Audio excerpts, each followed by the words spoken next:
Welcome back, Mathies. This time we are going to practice solving by substitution. So now we are on page 68 still, and we're going to work on the substitution problems. Whoever created problem number 6 has a sick sense of humor. It's a ridiculous problem, so please cross that off. And we're going to do problem number 7 together, okay? So solving by substitution. So when we see something equal to each other, we know that the two sides are the same. And if the two sides are exactly the same, it doesn't matter which one we use.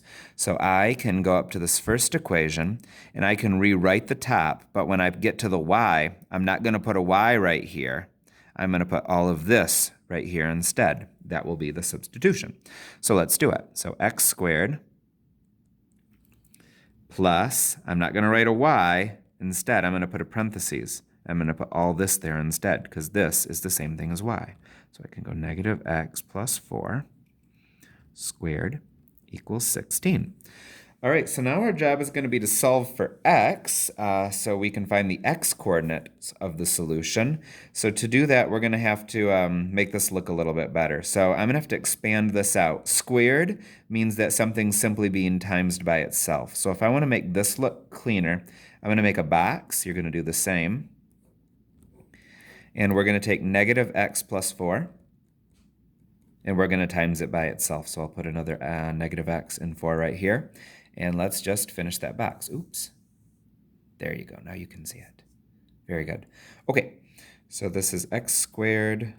This is negative 4x, and 16. So this stuff will go in place of all that. So I'm going to start by writing this x squared. And now, instead of writing this, I'm going to put all this stuff there instead. So x squared, so plus x squared. Negative 4x and negative 4x makes minus 8x. And then plus 16 equals 16. So now I have to finish it up by putting the equals 16 there. All right, I've done that. Let's keep cleaning this up. So I could combine these and make that 2x squared. And I could also subtract 16 from each side. You see how these will just cancel out? So I subtracted 16 from each side. So these will go away. Now I've got 2x squared minus 8x equals, there's nothing over here anymore, so equals 0. All right, what's the next thing I can do to simplify? Well, all of these terms could be divided by 2, so I'll do that. So that'll give me x squared minus 4x equals 0. 0 divided by 2 is 0. All right. Okay, you know what? I'm actually going to rewrite this. X squared minus 4x. You see how there's nothing being added or subtracted right here? So I'm going to put plus 0 equals 0.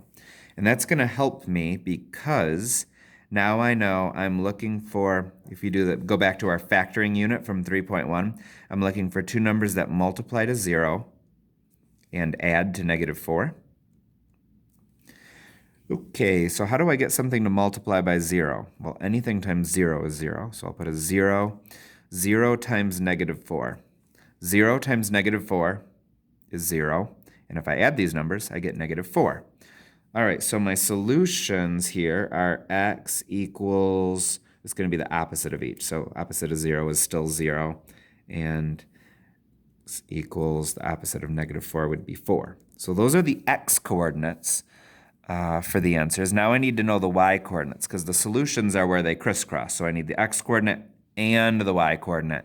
But here I only have the x coordinates. So I know that one of the x coordinates is 0. And I know the other x coordinate is 4. Now I have to figure out the y coordinates. So I'm just going to go back to the original here. And if I put a 0 in for x, negative 0 is just 0. So 0 plus 4 is 4. So if the x coordinate is 0, that would spit out a 4. And now if I put a 4 in here, so negative 4 plus 4, that would just cancel out and make 0. So if I put a negative 4 into the equation, it'll spit out a 0. So negative 4 spits out 0. If you were to graph these two things, they would crisscross at these 2 points. right there. And that is how you solve by substitution. We're going to go ahead and skip 8, skip 6, because I think this gives you a real good visual for how to do it with substitution. And before I turn this off, I'm going to just try to put it up a little bit higher so you can see the whole thing at once.